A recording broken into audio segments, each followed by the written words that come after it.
लिया जाता था और बारें फिर उठती थीं और फिर उनको मुखलसी मिलती थी। ये मरहला वो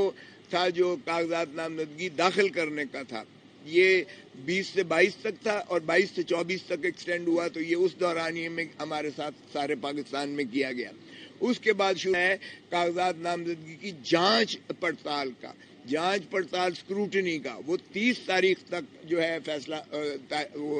मियाद दी गई थी इलेक्शन कमीशन ऑफ पाकिस्तान। तो डिफरेंट रिटर्निंग ऑफिसर्स ने किसी को 26, 27, 28, 29, 30 तक तारीखें दे रखी थी।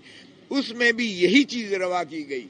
और वकला को हम भेजते थे इसलिए कि वकला जरा अपना कानून को मुहाफिज होने के नाते से उनको हकूक का पता होता था, लेकिन वहां भी ऐसा ही माहौल क्रिएट किया गया और चुनाचे हमने देखा कि कागजात नामजदगी को फाड़ा गया, आपके मीडिया ने दिखाया, तशद्दुद किया गया, औरतों को जो है इसी तरह जाने से माना किया गया, उनके साथ जो है हमारी फीमेल कैंडिडेट्स के साथ वही हाल किया गया और उस बात की हमने फिर हमारे कैंडिडेट्स को अरेस्ट कर लिया गया।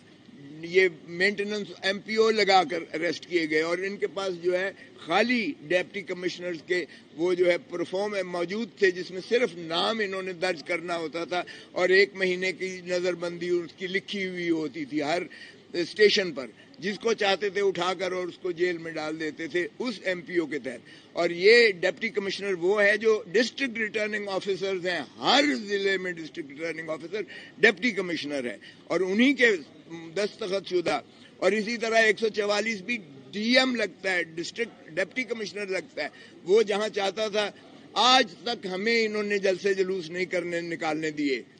और जो कोशिश करता है उसके घर को उड़ा देते हैं, मसमार कर देते हैं, कारोबार उसके बंद कर देते हैं और उसको भी जो है अगवा करके उसको पाबा सलासल करके जेलों में बंद कर देते हैं, जो हमने रिटेन करके उनको मुखलसी दिलाई। तो ये चीजें हम सारी जब सुप्रीम कोर्ट में लेकर आए कि जनाब आपने कैसा हुक्म दिया था 22 दिसंबर 2023 का कि आप इनको शफाफ इलेक्शन और लेवल प्लेइंग फील्ड दें, तो ये क्या मजाक हमारे साथ किया जा रहा है। ये चीजें हम सुप्रीम कोर्ट में लाए तो उन्होंने कहा, नोटिस दिया कि आईजी को बुलाएं और जो है चीफ सेक्रेटरी को बुलाएं और एडवोकेट जनरल पंजाब साहब तशरीफ लेके आए।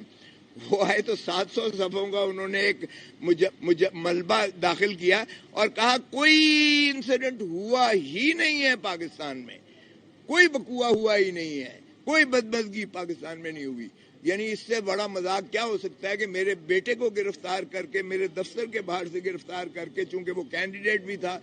उसको गिरफ्तार करके जो एडवोकेट सुप्रीम कोर्ट है वापस हासिल किया गया और जो हाई कोर्ट के बाकिर नजफी साहब ने फैसला दिया कि ये इलेक्शन के सिलसिले में इसे गिरफ्तार किया गया, ये बदनीयती पर मबनी है और उस FIR को क्वाश करके हथकड़ी जेल अदालत में खुलवाई गई। यानी मेरे सामने बात होती है और वो कहते हैं इंसिडेंट ही कोई नहीं हुआ है। और इसी तरह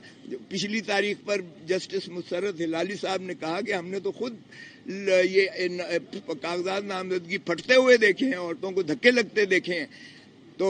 बाहर कैफ चीफ साहब की अजमतों को सलाम, वो फरमाते हैं कि मैं टीवी देखता ही नहीं हूँ। तो फिर हमने जब अर्ज किया कि जनाब ये एफिडेविट भी हैं और ये CDs भी हैं, जरा उनको भी देख लीजिए, तो उन्होंने कहा कि नहीं